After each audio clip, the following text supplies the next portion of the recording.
Universal's Epic Universe is the brand new third park at the Universal Orlando Resort. Located in Orlando, Florida, this world-class park has elite dark rides and coasters with immersive theming. Not to mention, it has world-class theming and some of the best operations on the planet. I recently had the chance to visit Epic Universe. Normally, I exclusively rank roller coasters since, well, I'm a coaster fan at heart. However, Epic has some notable non-coasters worth talking about. So, screw it, let's rank all the attractions at Epic Universe.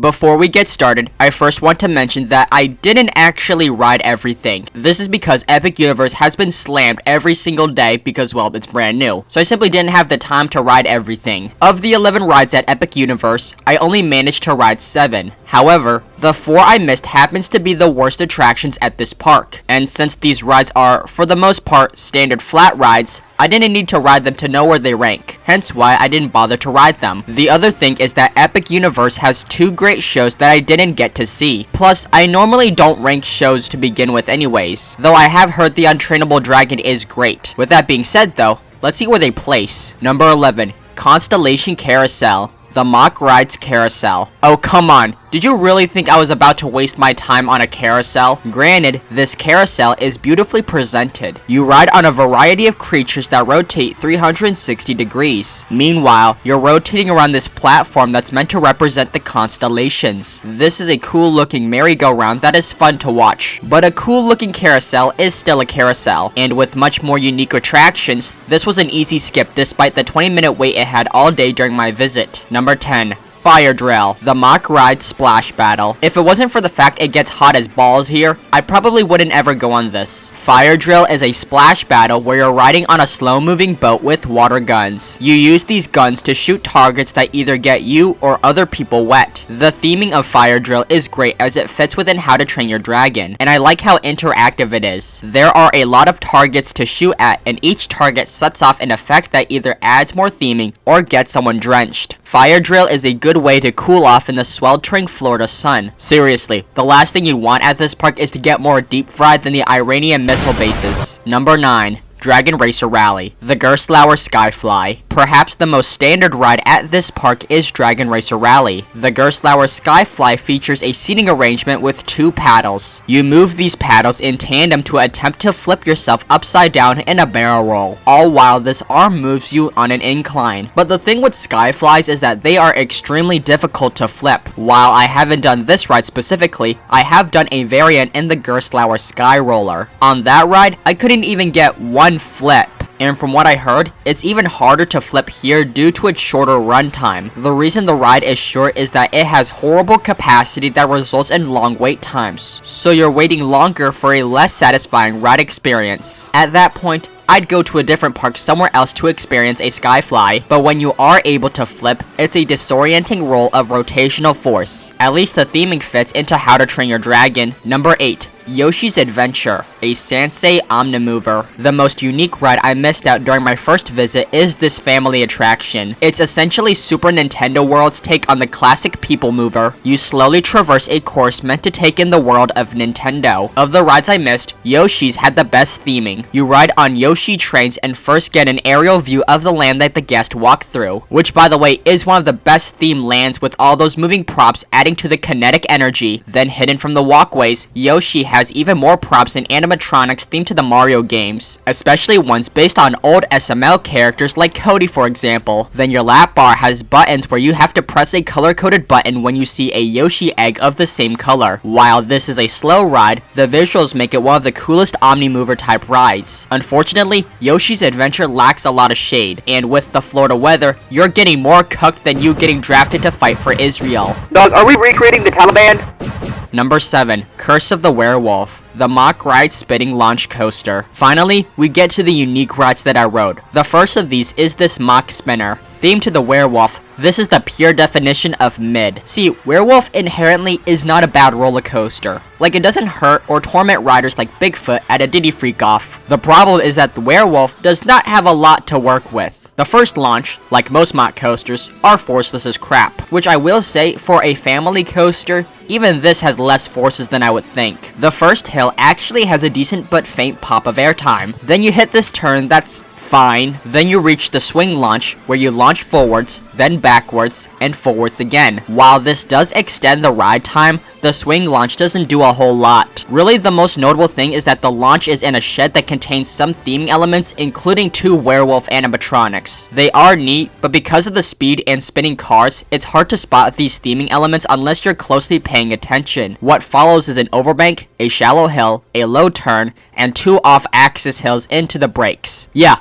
that is it. That's the entire ride. Now, this second half is zippy with how the turns get going, but only having 7 elements, this coaster is short. And not only that, kinda forceless. The launches are weak, the elements aren't too forceful, and worst of all, you barely spin on this spinning coaster. Despite being a spinning coaster, I only got a slow rotation and not the crazy spinning you typically get on, say, a Wild Mouse for example. The theming doesn't even save this ride, as they are loosely scattered and some are cheap as crap. The theming on this brake run looks like a display at Spirit Halloween. And oh, this is the ugliest nets I've ever seen for a roller coaster. I believe these issues are the fact that Werewolf is a last-minute addition. The original plans called for a stage show, but at some point was changed to a roller coaster, and they most likely didn't have the time or money to make it elaborate. Now, Werewolf isn't at all a bad ride. I like some parts, like the first hill and the twisty section that attempts to cause spinning, but I just wish Curse of the Werewolf did more with its layout. Number 6. Minecart Madness, the set point boom coaster. Now this is a one-of-a-kind attraction. Minecart is a unique style of coaster where the train jumps off the track. What? How does it do that without causing brain damage? Well, it's that— Whoa, Nacho, what happened? Well, I thought I was riding a jump track coaster like in the video. Turns out I was committing GTA IRL. Nacho, I thought you said you would stop getting on shrooms. I wasn't on shrooms this time. Did by any chance the track look like Rainbow Road?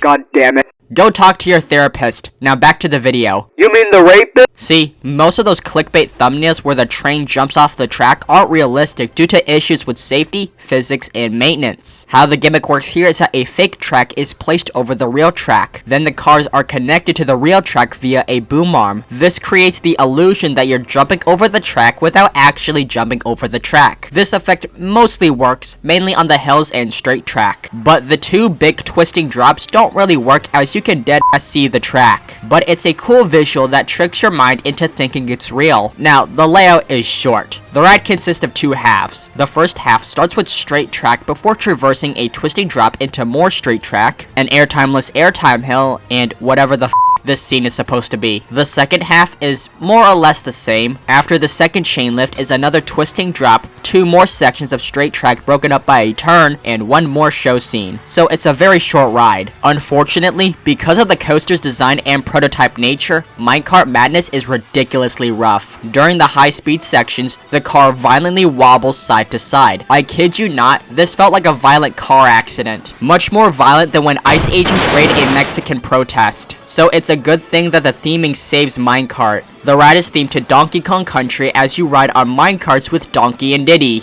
Hey, wait a minute.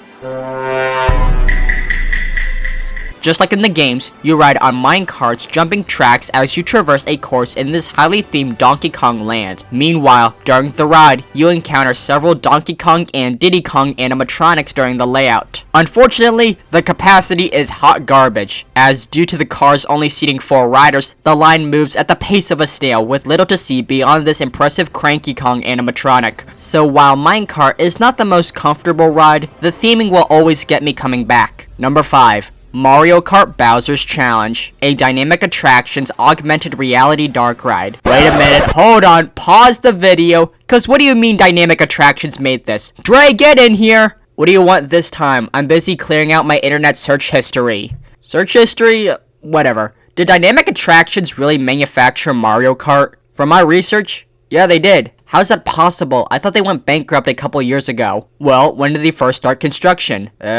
2019? There's your answer, as construction was already underway before they went bankrupt. Besides, wasn't the other 2 Mario Kart attractions open before that anyways? Now, a slow-moving dark ride like this would not have been my first choice to get a Mario Kart attraction, but I think they did a good job with what they were working with. How this works is that you wear augmented reality goggles similar to Pokemon Go. As you traverse these impressive set pieces, your glasses will show Mario Kart characters and Koopa shells. The goal is to hit targets like Mario Kart players to collect as many coins as possible. Mario Kart has a bit of a learning curve due to having a limited number of Koopa shells, so you have to be more strategic when you fire rather than firing blanks. If you fire aimlessly and run out, JFK would have seen the moon landing if you were the sniper. While I couldn't play like GTA, I still had a lot of fun as it brought back memories from playing the games on the DS and Wii. Heck, I brought my Switch with me so that I would play Mario Kart while I'm waiting in line for Mario Kart. Then, because of the number of players going on in the AR, it quickly turns into pure chaos. As for the actual ride, this was one of the most chaotic ride experiences I've ever been on. Now, due to the AR technology, it's hard to tell what's a screen and what's practical, but the practical set pieces are amazing as the sets are lifelike and the moving animatronics and screens adds a kinetic energy. Now, I don't have my own video because I was too locked in, but these POVs show the scale of these theming elements. Combine that theming with the AR technology leads to 4 minutes of pure insanity. During the ride, you encounter several iconic elements of the game such as Rainbow Road, Luigi's Mansion, and other maps. I normally don't say this for a ride, but Mario Kart Bowser's Challenge felt like a 4-minute acid trip. As someone who has never had and never will do drugs, I have to imagine this is what tripping on LSDs would look like. However, a ride this chaotic makes it a lot harder to enjoy since so much is going on at once. So for a ride system unconventional to the theme, this is low-key an underrated one as I'm a sucker for shooting dark rides. However, Mario Kart has the worst case of stairs I've ever seen. You have to climb up and down 6 different flights of stairs just to ride this attraction. So if you're a Discord mod who don't touch grass, do not ride this attraction. Number 4.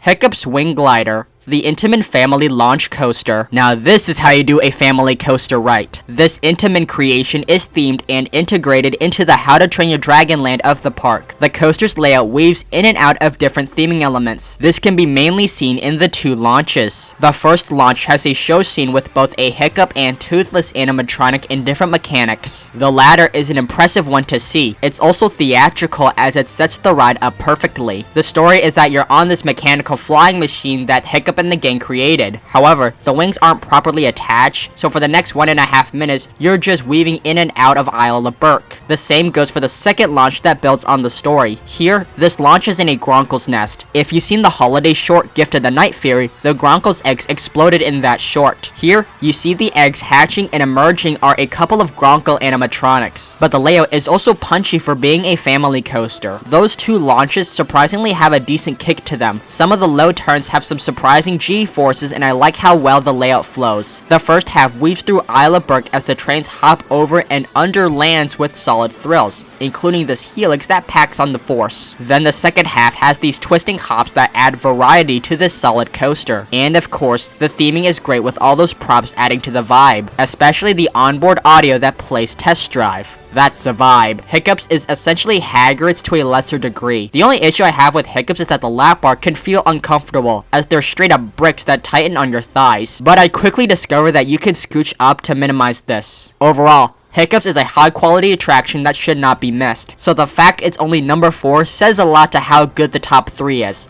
Let's see where they rank. Number 3. Harry Potter and the Battle at the Ministry, a SimTech dark ride. The most ambitious dark ride at Epic Universe is this one-of-a-kind SimTech dark ride for Harry Potter. I do have to mention that we are going to be talking major spoilers here. Skip to the time shown on screen if you want to skip. The ride is themed to the trial of Dolores Umbridge, aka one of the most hated characters in all of fiction, so it makes sense to have her as the central villain. Basically, Umbridge escapes and causes terror to the Ministry, and our trio has to defeat her in glorious 8K. Battle at the Ministry has the best and most elaborate theming out of all the rides at Epic. The queue line has you go through the Flume Network into the Ministry, then you transition into a series of themed rooms that correlate to the Ministry. It's honestly one of the greatest queues of all time. Then there's the actual ride. The best way I would describe the ride system is essentially Spider-Man with Tower of Terror style ride vehicles with extra degrees of motion. Essentially, you ride on elevators and traverse a course of screens and practical set pieces in every direction, including moving up and down. The Ministry uses 8K videos to blend screens and practical animatronics. A lot of these scenes, it's hard to tell what's an animatronic and what's a screen. Then most of the animatronics are lifelike, with several having variations of motion, particularly with the Death Eaters early in this ride, who function much like an actual person. Despite the praise, the ride's not perfect. I feel like while the ride has great pacing,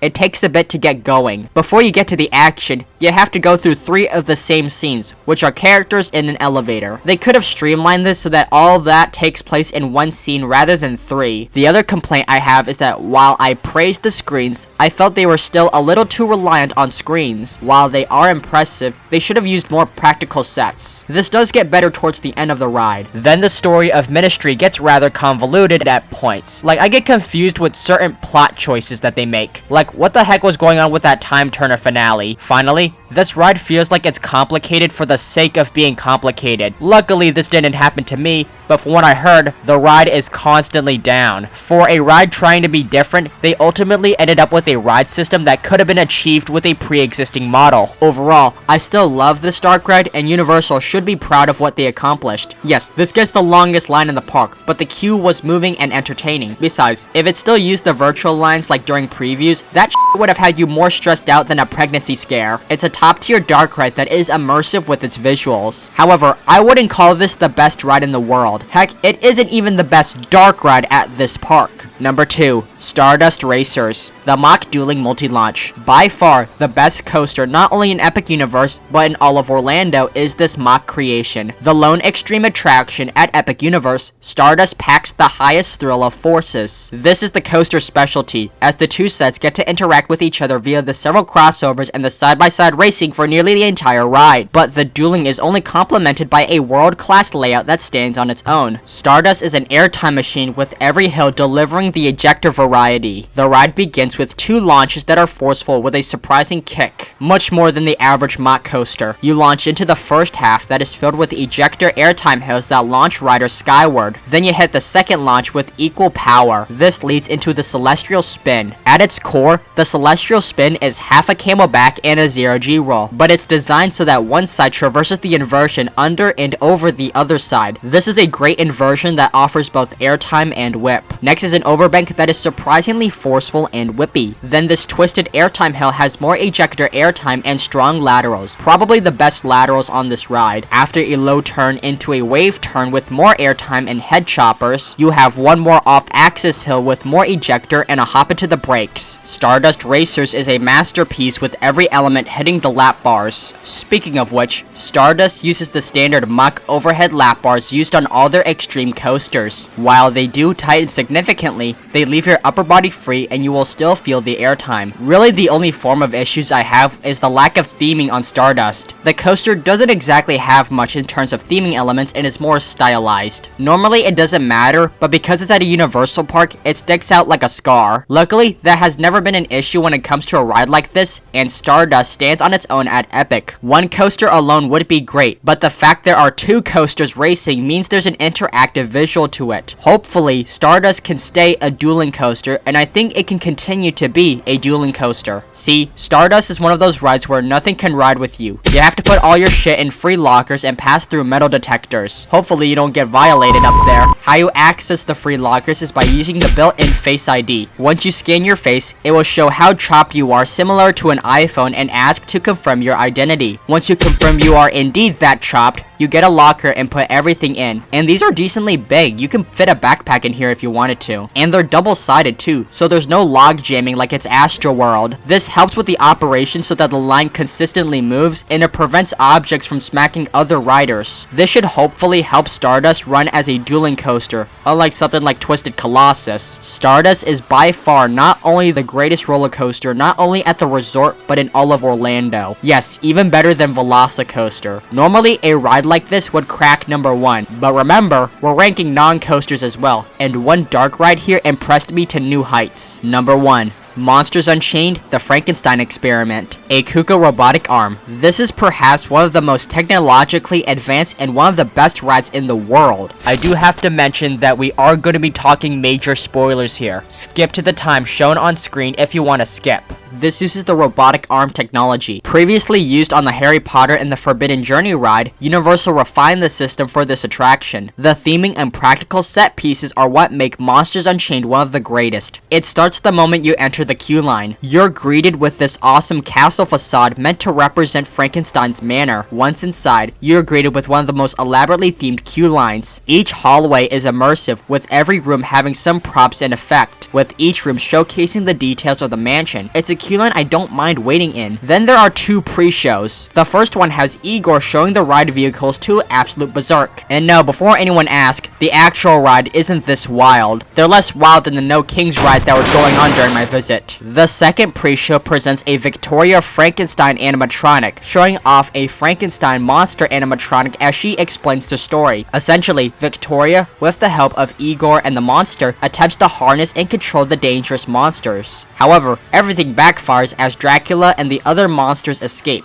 Now you must survive the carnage of the monsters inside the catacombs, and Victoria desperately tries to regain control of her failed experiment. As you can see in this footage, the Victoria animatronic was not working or present as she appears on the TV. This brings up a big problem that I will address later. After your chunky big bag puts your supplies away in the free lockers, you make it to the actual ride. The over-the-shoulder restraints get the job done, securing riders. Then there's the actual ride. What makes Monsters Unchained special is the sheer amount of practical theming in the layout. Going back to Battle at the Ministry, I said that this ride uses too many screens to be the best ride in the world. Monsters Unchained barely has screens. The little screens they do use are used to enhance the atmosphere. Instead, Monsters Unchained relies on 15 fully functional animatronics. Yes, you heard that right. 15 like-life animatronics. Most attractions are even lucky to have one, let alone one that's ever working. Yet, this attraction has one in every scene, from the Werewolf, the Mummy, the Creature from the Black Lagoon, the Phantom of the Opera, Dracula,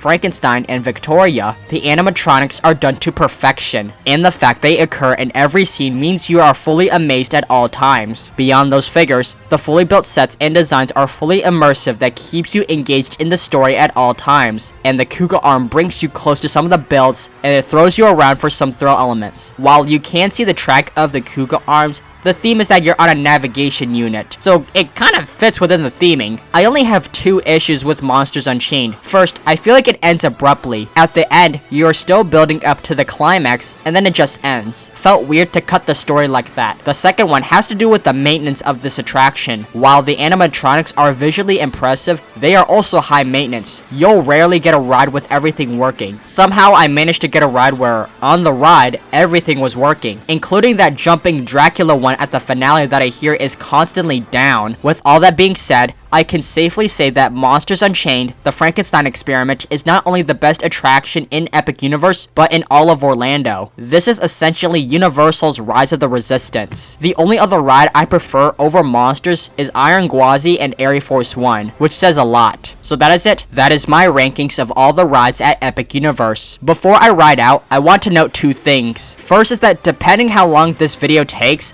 I already made plans to go back a couple of weeks after this releases, but I don't think that's going to affect the current placement of the rides. The other thing is that I did make a top 10 video of the roller coasters at the other two parks before Epic Universe opened, and here is what I predicted where the coasters would rank in the Universal Resort lineup. Now after riding them, this is their current placement. So that is my rankings of the coasters and non-coasters at Epic Universe. This is a world-class park that most of you should visit. Just don't move here because we already have too much people and it's clogging up the roads. For those that have, what are your thoughts of the rides here? Leave all that down in the comments. If you liked this video, which you did make it to this point, so you might as well give this video a like. Also, please consider subscribing with notifications turned on. That way, you'll be alerted next time I upload a video, especially since I do have plans to make a trip report video based on my first ever visit. Finally, watch these other bangers you see upon you. This is the Coaster Flood, riding out.